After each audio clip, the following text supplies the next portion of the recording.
The last night in the woods in a remote cabin deep in the woods, Mark and Sarah planned a weekend getaway to escape the stress of city life. The surrounding forest was beautiful but unnerving, with stories of a legendary beast whispered among locals, a massive, predatory mountain lion said to stalk these woods, striking fear into anyone who dared to wander too far. On their first night, they gathered around the fire pit, roasting marshmallows and sharing ghost stories. As the sun dipped below the horizon, an unsettling howl echoed through the trees, sending shivers down their spines.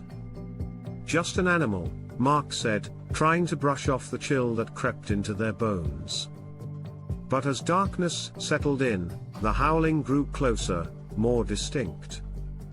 Later that night, Sarah awoke to a strange sound, heavy breathing outside their cabin.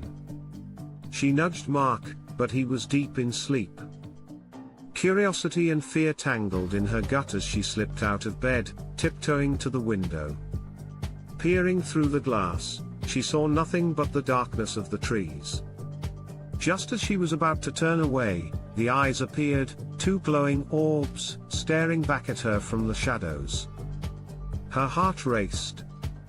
It was too big to be a deer. Panic surged through her. "Mark," she whispered urgently, shaking him awake. "There's something outside."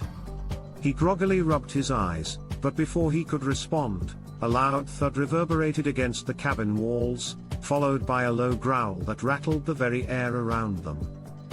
They both froze, their eyes wide. "Let's get out of here," Mark said, adrenaline kicking in. They hurried to grab their things, but just as they reached the door, a figure burst through the shadows, a massive mountain lion, its eyes glowing in the moonlight, muscles rippling beneath its sleek fur.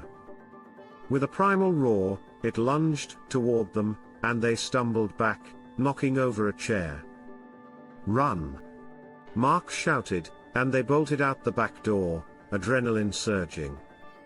The forest was a blur as they raced through the underbrush, branches clawing at their skin. They could hear the creature behind them, its growls echoing, a constant reminder of the danger that pursued them. Every rustle in the bushes felt like it could be the last sound they'd ever hear. They burst into a clearing, desperate and panting. "We need to find a place to hide," Sarah cried, scanning the area. Just ahead stood an old, abandoned shed. They sprinted inside, hearts pounding, and slammed the door behind them. Inside, darkness swallowed them. The smell of rot hung in the air, and broken tools littered the floor. They pressed their backs against the door, holding their breath, straining to hear anything over the thudding of their hearts. Moments passed, but the only sound was their heavy breathing. Then, a low growl emerged from outside, followed by the unmistakable sound of claws scraping against wood. The lion was circling them, sniffing for a way in. "Do you think it can get in here?"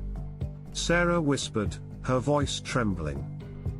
"Just be quiet," Mark replied, his face pale. The growling continued, now accompanied by scratching at the walls. Suddenly, the door rattled violently, sending them both stumbling backward. The creature was relentless, and they could hear its breath, hot and heavy, against the door. "Stay back!" Mark yelled, grabbing a rusty shovel that lay on the ground. He swung it at the door, hoping to deter the beast. Just as he struck, the lion let out a deafening roar, the door splintering under its powerful force. In a flash, the door burst open, and the mountain lion lunged inside, its eyes wild and teeth bared. Mark swung the shovel, but it was too late.